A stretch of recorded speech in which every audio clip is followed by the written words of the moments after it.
When someone else speaks English, you understand it, but you cannot speak English. Sound familiar? I'm gonna give you 5 reasons why this happens, plus some very useful tips on how to solve this problem. So, reason number 1, pronunciation variations. You know, there are different accents like British accents, American accents, Australian accents, and all that jazz. So, all these different accents make it hard for you. Hey, Logan, I'm going to the store. You wanna come? What? And even within the same accent, there are variations in pronunciation. For example, the word controversy, it has another pronunciation which is controversy. You have words like penchant, which can also be pronounced as penchant. And if you take into account different accents, pronunciation becomes even more complicated.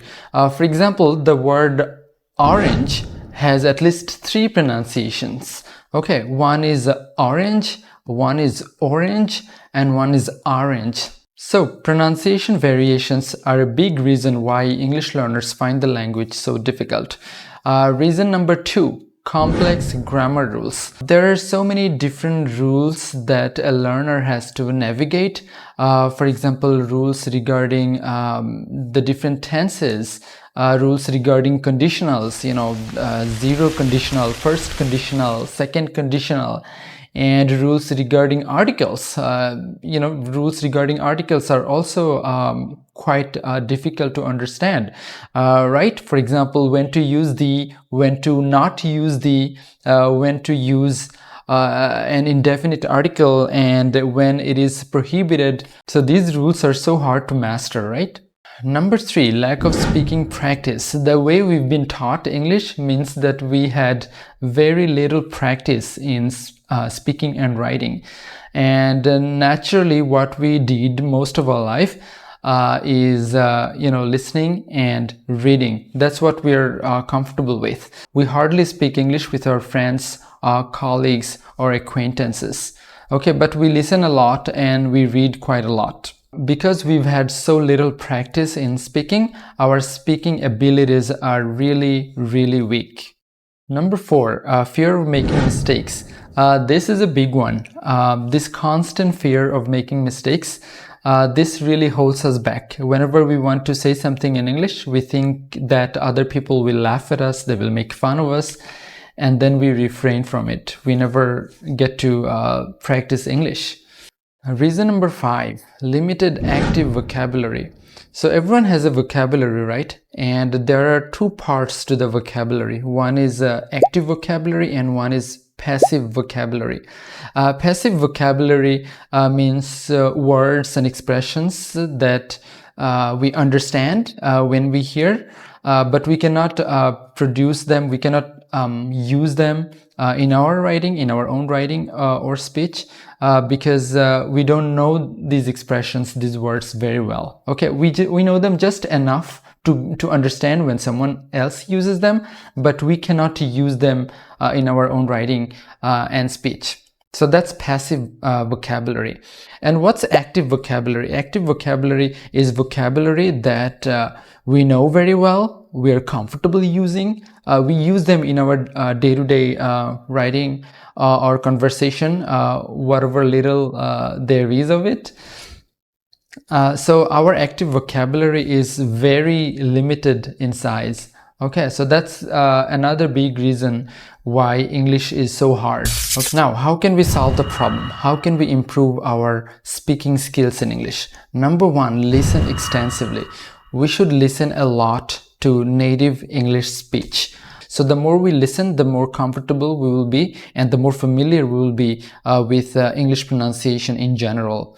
Number 2, try shadowing. What's shadowing? Let's say you are watching something on TV, let's say a TV show, and you find an actor saying something in English. So you pause the video at that very moment and you say the same sentence as the one that the actor said. Okay, so let's say the actor says, "Does anyone have a problem with me making provably false accusations about honorable people just so my side can win?"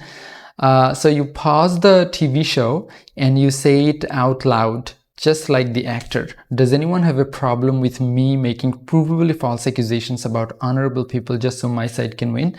So you just try to copy or emulate the person that you hear. Okay, and that's how you develop your pronunciation.